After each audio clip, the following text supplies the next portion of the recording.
share with you at the very near the end of the night, thinking, wow. No, which I have to tell you, for some reason we talked so long that I had my assistant transcribe the tape. She was like, you and that Evangeline girl just went on and on and on. I was like, but I loved her and I love the show and I just couldn't stop talking. Great, so I think I talked her ear off. That was such a high for me that day. That was my first day of a press junket. I've never done one before, and it was like, at the end of the day, the next morning I missed my flight. I was so bitterly exhausted. The next day I missed my flight. You could not get out of bed. No, I couldn't get out of bed. I couldn't do it. Right. So this is pretty amazing for premiere. You guys are on the beach in Hawaii, huge screen, all the locals are here. Oh, there's nothing about this show that is done half-assed. I mean, there's just no halfway, there's no in-between. We go all out, and it's so exciting because this gives us a sense of hype, and this gives us a chance to see how people react to it. And when we were in San Diego, myself, Matthew Fox, and Dominic Monaghan went to Comic Conference, and we were in a room with 4,000 people where they showed the pilot, and listening to people laugh and gasp and like cheer and everything. I was literally on the edge of my seat watching something I'd seen 6 times that I'd like spent 6 weeks filming, and I was like, oh, it's gonna happen next. I'm just so excited. Watching other people get into it. That's why we make it. We make it to entertain people. We make it to have people get into it. Right. Yeah. So, and I have to say, I think it's actually gonna be a little freaky at some points in the show because there's the monster or the thing that we don't really quite know what it is. And it's huge on this screen. Exactly.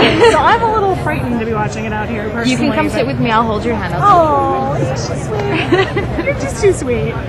So I have to say, a lot of people are probably wondering where you came from, where they've seen you before, and the answer. Okay, so a lot of people are going to see you here and say, who is this woman and where have we seen her before? And the answer is nowhere. Yeah. The answer is I came out of nowhere. And this is I'm your from first snowy Canada. And now you're in Hawaii, but this is your first speaking role on a TV series or film or really anywhere. Yeah. What an amazing opportunity for you.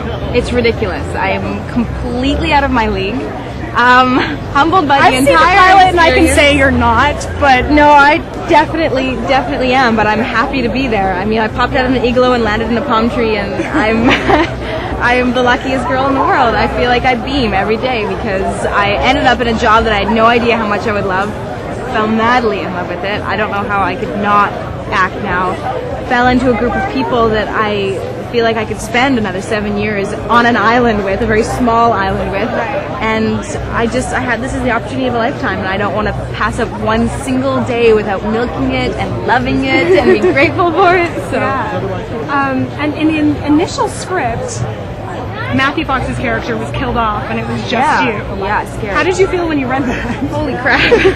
It was scary. It was really scary. I remember when they brought Matthew in, I was so relieved because I was like, I'm not prepared to carry a show. I don't know if I can even be a supporting character in a show, let alone carry it and be the lead of a show. And Matthew has been a godsend. I mean, he has absolutely stepped up to the plate. He is my leading man, and in so many more ways than just on the show. I mean, he has been a friend and a mentor and a big brother and a support and a teacher, and he's just really carried me through this.